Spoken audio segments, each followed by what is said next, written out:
Hello and welcome to another production of the Single H Show. Your name is... My name is Joseph Mills. Your name is... The Single H. And today we're going to talk more about the legalese. Alright, so this is the third part of a three-part series of the story of the life of Single H. And we went through the clinical part. We went through the therapy and the counseling in our first episode. The second episode, we went through the medical and everything. And now we're going to get into the legalese, how that we changed your identity, your name, legally. And so let's begin to break this down. There is a financial expense in this. A very large one. It's not inexpensive, but it's worth it. Yes. Very much worth it. It was very much worth it for us to pay the fees and everything needed for your name change. And gender marker. And gender marker change. Yeah. So, I'm going to say it right now. Our price probably is different than yours if you got your name changed. Yeah. But it's still, getting your name changed is a lot of money. Yes. In any state. There's lawyer fees. There is other documentations that there needs to be fees for. So, step one, we needed to have approval. So, we had to go through a court hearing for your name to be allowed to be legally changed. Yes. Now, there's two ways that this can go, and thankfully for yours, the legal paperwork that we were able to fill out, it was an uncontested name change. Now, what that means is you wanted your name changed, your parents wanted your name changed.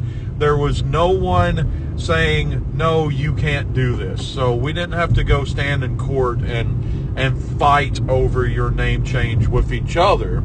We were all on the same page. So we were all in the same boat, and we got to file paperwork for an uncontested name change.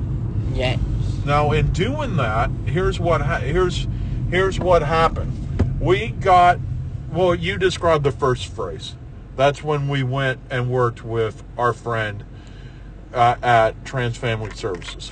So the first stage before that even, we had to do paperwork. Yes. And it is about 2 to 3 whole pages of paperwork. Yes. So keep that in mind, and throughout the paperwork, it was a lot of double checking other paperwork, double checking things you already wrote on the same paper. Yeah. They want to make sure that they get the same information. Yeah. So when we went through this paperwork, with the guidance of the Trans Family Services, and that was very, very helpful and caring for us. There was a trained person that has helped others fill out this paperwork multiple times, and through the guidance of their history, it made it so that there wasn't too much that we needed to worry about redoing. Yeah. And I have to tell you, this paperwork is so official and so incarnate that if you accidentally dot a T or cross an I, it gets all turned back. So if you have an agency that is Trans Family Services, that is like Trans Family Services in your area, I highly, highly suggest to you to go through them for guidance on filling out this paperwork. Yeah. What was your experience being there that day working on this paperwork at Trans Family Services? It was good. It was awkward doing the signature for my dead name, cause I haven't even done the signature for that at that point. I've been doing. You always printed it. Yeah. you always, you were writing that name, you always printed it. Yep. You never, when you got into the age that they were starting working on signatures, and yes, dear conservative friends, they do still teach cursive. Yep. After you started working on your signature, you had never, ever signed that name. Yep. So that was weird. And you did have to sign that name because that was the legal name on record, and this was a legal document. Yeah. Yeah. And it was really cool having our dear friend there talking through this, because that friend was actually trained in the caring process of being extra sensitive and caring for you as you dealt with the struggle of signing your dead name. Yeah. Yeah, it was quite cool. So through their guidance, we worked all the way through the legal paperwork. And now this is a part that you weren't a part of. So I want to talk this through. We went in to the county clerk's office and turned in the paperwork.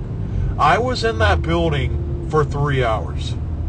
I was not standing in line. I was in that building for 3 hours because just as much as our friend at Trans Family Services wanted to make sure all the paperwork was right, it's also that clerk's responsibility of making sure that there is nothing missing in the documentation.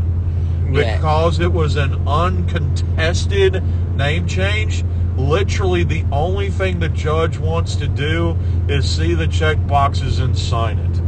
So the clerk has an extra step of making sure that everything is legally done. So before anyone emails us at thesingleHshow@gmail.com and pushes assessments over, oh, the judge just wants to push it through. Now, this is the same paperwork that's done for name changes for marriages and stuff. So this isn't solely a push woke agenda. This is the same thing for name changes for any reason, adoptions, marriages, what have you. Yeah, the only difference is we added one more paper into it. Yes, and the adding of that one more paper was The gender marker. your gender marker. And that was reviewed multiple times at multiple levels, and your gender marker was also changed.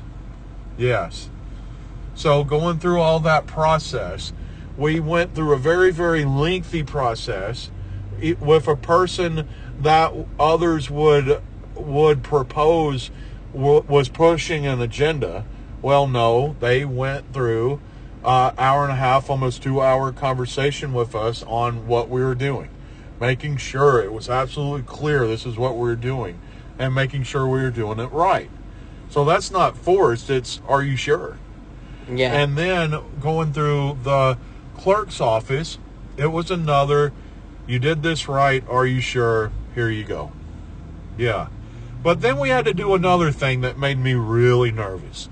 And I want you to talk about this the most. What was the, man, we've got to do this, we've got to post this, but I'm nervous about this. So we had to post essentially where we lived into essentially the courthouse newspaper.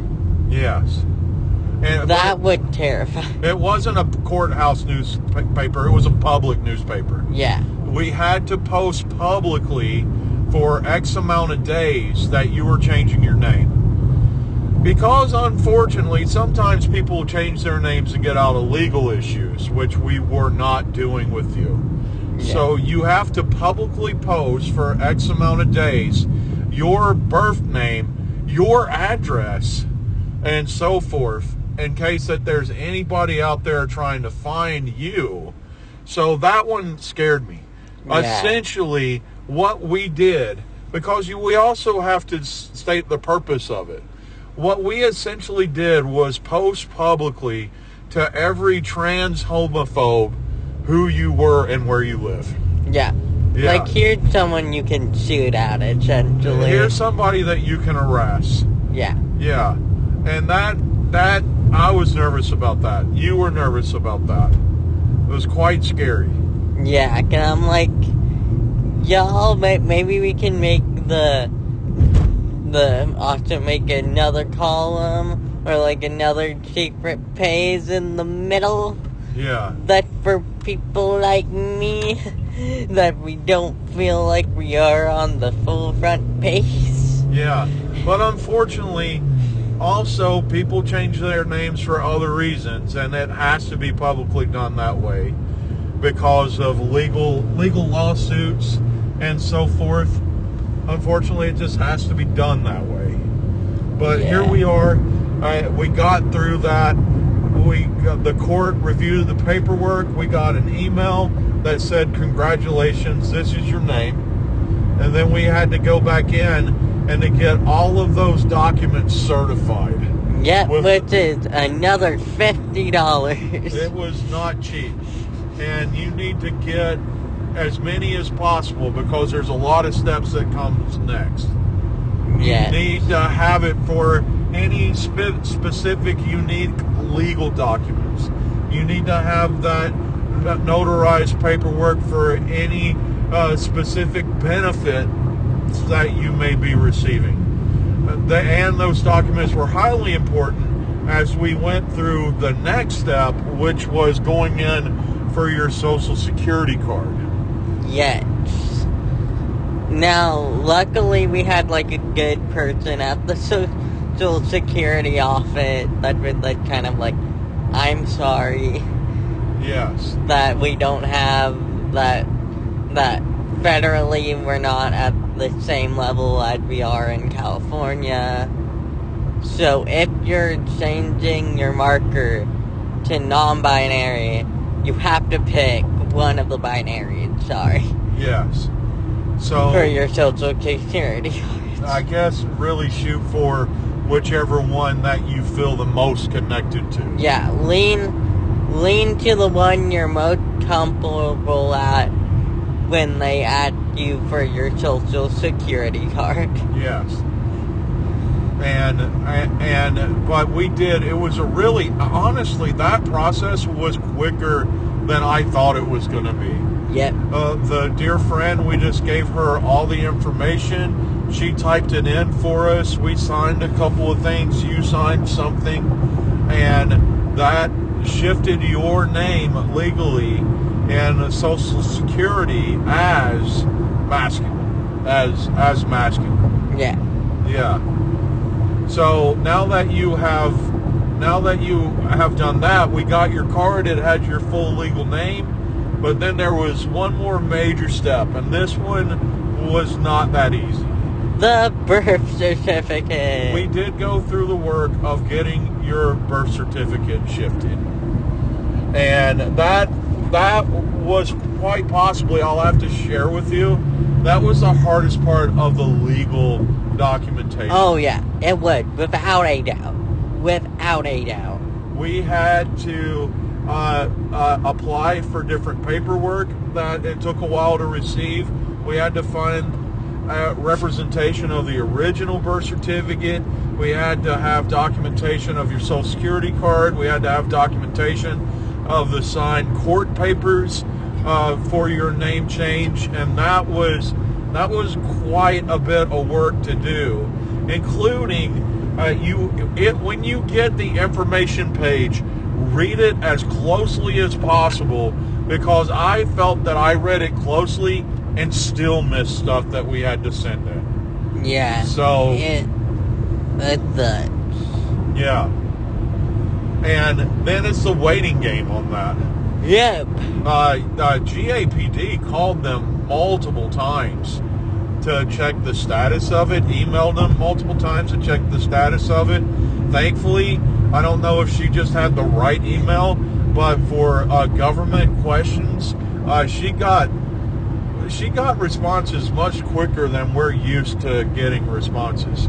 Yeah. Yeah, and that was a good thing from them. Yeah. Yeah, and that took a little over 6 months It took a long time to get. And we were worried about the sand slipping on the administrative change in for the president that might end up throwing another roadblock in this. We really wanted it to be done before January 20th, and thank God it did. Yeah. I'm so glad that you got that paperwork before the inauguration day, because that enabled us to do one more thing that we really wanted to have done. So we went up to our local DMV, and we got really quick. The line it felt like left to get in was a little bit over 20 minutes. Oh, so gang, everybody knows the DMVs. There's 3 places in your life that you stand in line: DMV, Costco, Disneyland. and Disneyland. Yeah. Or is short your favorite theme park here? Yeah. So everybody knows it takes forever to get in. Yeah. Yeah. But we did something that actually made our work a lot easier that day. Yep. And you were persevering about this. You took it on. Yeah. You did the paperwork online. Can you explain that? Yeah. So I went on to the DMV website that kind of went, how much of it can I get done for us to not have to worry about it and make that line move even quicker? Uh-huh. So it's essentially, they ask you a couple questions about your document to verify it. You would short answers here. Yeah. And then you have to do electric. One of the options is electric bill. The other one is birth certificate. Yeah, so we had to show proof of residency for this. And that had me a little bit scared for you, because we have all of that stuff is either in your mom's or my name. Yeah. So that made me really nervous how that would work out. But thankfully, what worked out is that we had your birth certificate, and we were able, because you're a minor, and this helped us out because you're a minor. Yep. That we were able to use our proof of residence, and that worked out. Yep, in which case I did also add in another photo of the birth certificate directly under that. Yes. And Single H was able to put all of that online. So literally we just needed to sign a couple of papers and pay them another lot of money Yeah. for your ID. So and this is a real ID too.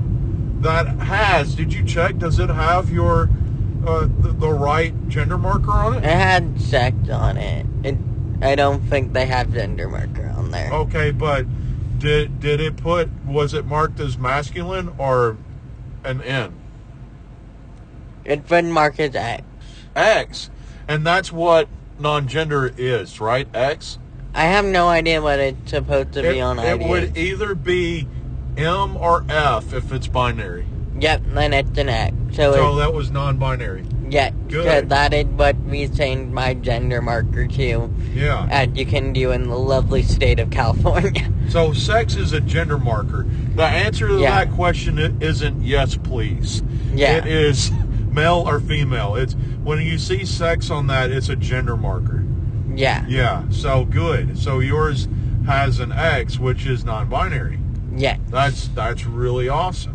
So I wonder, but that's really got me wondering though, because with your Social Security card, they couldn't do that because it was a federal document.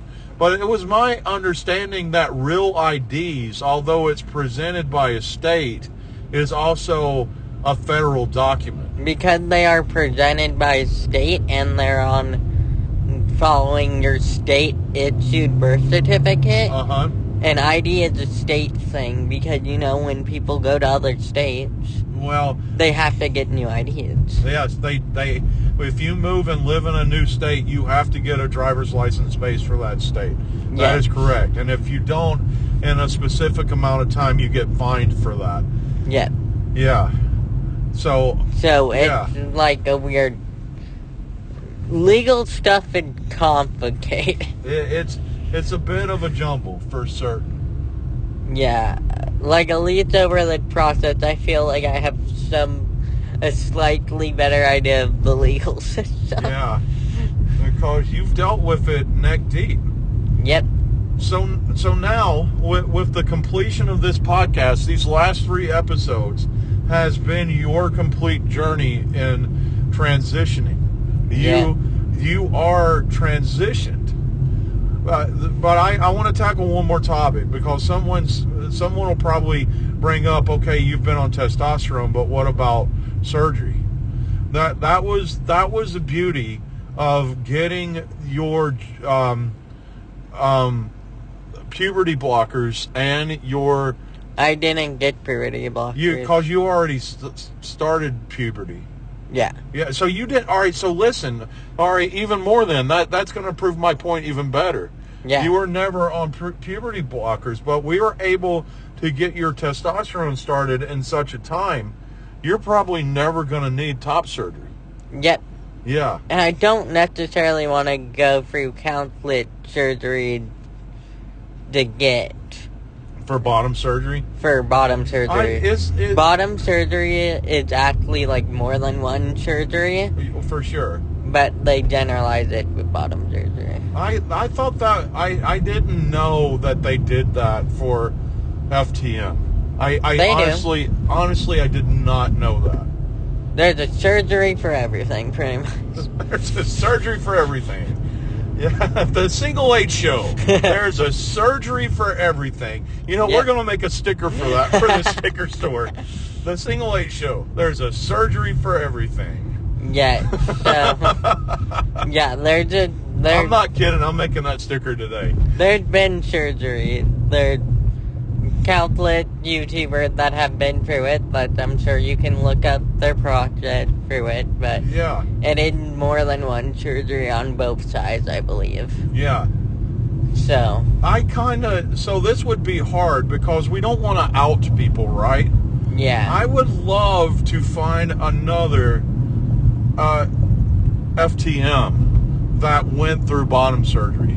Yeah. To discuss that, to talk about it. Yeah, because I, for one, like, maybe one day, or, like, if I, get really, really dysphoric again about my sex, that's happened time and time over long periods, maybe that's when it happened, but I don't really have a plan for it. Yeah. Not necessarily in the cards. Yeah. And then your life will go on the journey that it goes on, and that's great. Yeah. That's absolutely great. But, I mean, now, so that's the whole deal. I mean, everybody, when you hear transgender, they immediately go after the phrase body mutilation. Well, it's not true. Nope. It's not true. And Single H is the prime example of that. Single H, on your journey right now, you present masculine, you can see masculine in the mirror. You probably will never ever need any kind of surgery. Yep. Especially because that you started taking your testosterone at a time that top surgery will not be a necessity. Yeah. Yeah. It's pretty cool. Yeah. Yeah.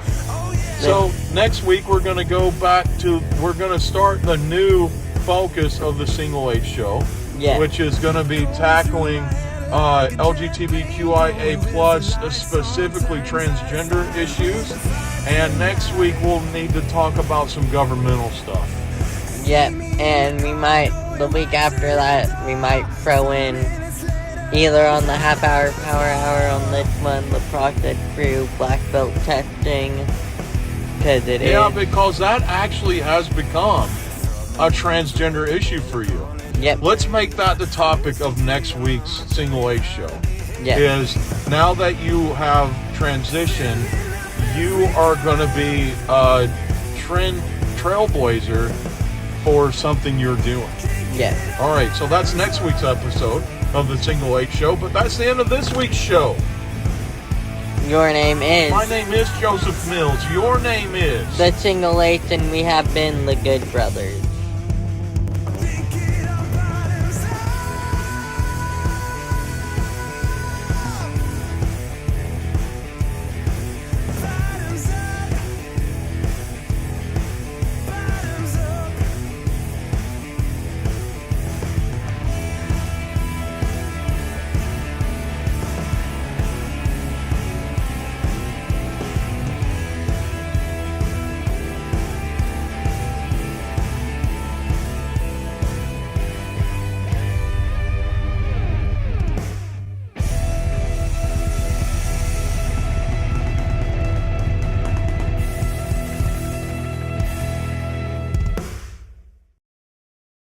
This has been a presentation of Transcended Media.